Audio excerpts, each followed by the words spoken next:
Chers téléspectateurs, bienvenue sur Africa 24. Le Rwanda a fait de grands progrès en matière de développement du tourisme en mettant l'accent sur la conservation et la rentabilisation des gorilles de montagne, une espèce en voie d'extinction et dont le Rwanda détient 62% de la population mondiale.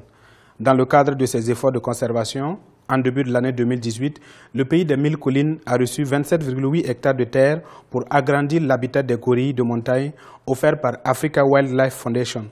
Nous avons rencontré dans ce cadre le président chargé des opérations au sein de la Fondation, M. Charlie Facheux, qui est notre invité dans ce présent numéro de décryptage, où il revient sur l'importance de la conservation de la faune et de la flore, de la croissance économique du Rwanda et du continent africain. Présentez-nous Africa Wildlife Foundation. Africa Wildlife Foundation, déjà, il faut dire que c'est la principale et la première ONG panafricaine. Nous sommes nés dans les années 61, c'est-à-dire au même moment que les pays africains ont pris leur indépendance. Donc nous cheminons avec les pays et nous partageons un peu leur rose et bas, comme on dit. Maintenant, dans le cadre de la conservation, notre mission a évolué. Au départ, c'était de travailler avec les peuples africains pour que la faune et la flore perdurent. Vous voyez que le continent africain et les peuples africains sont au centre. Notre nouvelle mission qu'on a changée il y a 3 ans, c'est de faire en sorte que la faune et la flore prospèrent dans une Afrique moderne. Nous pensons et nous croyons que l'Afrique doit se développer et nous disons qu'il faut que la faune et la flore aient sa place dans cette croissance. Ça donne quel résultat quand les pays comme le Rwanda s'investissent dans la conservation et la protection de la faune et de la flore? 2 choses principalement. La première chose, c'est que la faune et la flore en Afrique sont dans notre ADN. Ça fait partie de l'Afrique. Ça représente l'Afrique. À chaque fois qu'on veut représenter l'Afrique, c'est plus facile effectivement quand on la rattache à nos valeurs essentielles de culture originelle. La deuxième chose, et c'est là qui est important, c'est que la faune et la flore ont un rôle prépondérant dans la vie. Imaginez-vous une ville sans eau. Effectivement, mais on oublie très souvent qu'effectivement la source ou bien l'entretien des points d'eau sont les rôles prépondérants qui sont régaliens à la faune et à la flore, à l'écosystème. Donc, la faune et la flore ont un rôle important dans le fonctionnement de l'écosystème qui permet à ce que nous puissions vivre en harmonie. Et ça, c'est très important. Le modèle rwandais en termes de conservation et de rentabilisation de la nature est-il exportable vers d'autres pays africains? Je pense que le modèle rwandais, non seulement pas qu'il peut s'exporter, il doit s'exporter. Je pense que voici une opportunité où enfin, on a en Afrique un pays qui a développé un modèle, une incubation qui a produit quelque chose de multipliable. On a besoin que les autres pays prennent ce modèle. Et vous parlez pas seulement de la RDC. La majorité des pays qui ont un potentiel économique vert doivent tenir compte de ce modèle. C'est un modèle qui fait en sorte qu'il se nourrit de lui-même et qui grandit progressivement, qui tient compte de tous les éléments de la chaîne de valeur. En même temps, on tient compte des populations, des communautés, de la faune, de l'habitat, et on tient compte, c'est ce qui est important, du modèle de gestion qui est assez intéressant.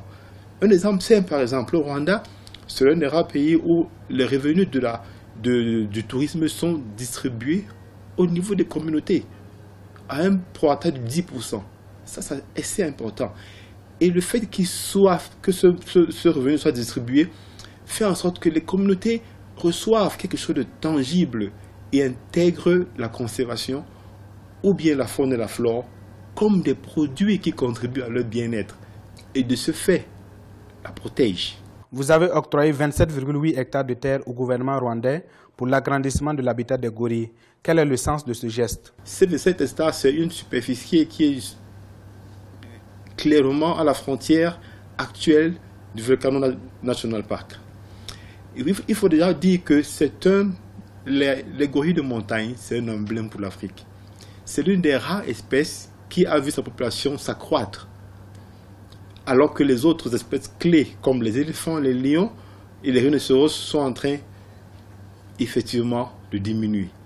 Donc ça veut dire effectivement que quand une population s'accroît, elle a besoin d'espace pour vivre. Ça, c'est assez important. Et il faut dire effectivement que l'espace actuel n'était pas, à notre avis, déjà consistant. Il faut dire que progressivement, les gorilles commençaient déjà à sortir et ont commencé à avoir des petits conflits entre hommes et gorilles, parce qu'effectivement, il y a un problème de nutrition. Donc, ce geste que nous faisons, c'est un geste qui a plusieurs significations. D'abord, c'est pour démontrer qu'il est important de bien gérer et qu'on peut bien gérer les parcs en Afrique. Le cas du Rwanda et Ghana, pour nous, c'est un bon exemple. La deuxième chose, c'est que quand on gère bien, on a les ressources pour le faire. Ce n'est pas simplement un bout de terre qu'on ajoute, non.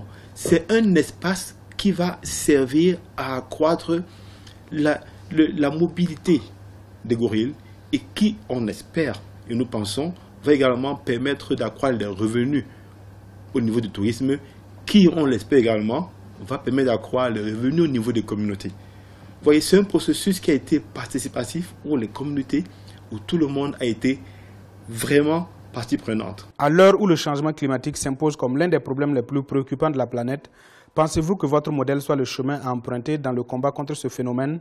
Merci, je pense que je suis plus que confiant. Je pense que c'est le chemin de non-retour, comme on dit souvent. Et pour paraphraser, je pense, un grand penseur, quand le temps d'un combat arrive, on n'a pas besoin de convaincre les gens. Je pense que les problèmes de changement climatique nous démontrent qu'il est temps d'agir. Et de même, il est temps d'agir pour préserver notre faune, notre flore. Parce que c'est elle qui est à l'origine de toute chaîne de valeur humaine. Si nous voulons perdurer, il est important qu'on la préserve. Et je pense que les éléments qu'on vit tous les jours nous démontrent qu'il est temps de le faire. Nous sommes optimistes. À African Wildlife Foundation, nous pensons effectivement que c'est le moment de faire en sorte qu'il y ait une cohabitation pacifique entre les hommes, la faune et la flore, et la croissance économique. Et nous pensons également, et ça c'est important, nous voulons dire merci au gouvernement rwandais, nous voulons dire parce que cette collaboration, c'est une collaboration que nous espérons va prendre, n'est pas simplement temporelle, mais sera sur une longue durée. Et nous voulons encourager les pays africains à prendre ce modèle. C'est un modèle qui donne des résultats. Et nous sommes prêts à accompagner tous les pays qui voudraient prendre ce modèle.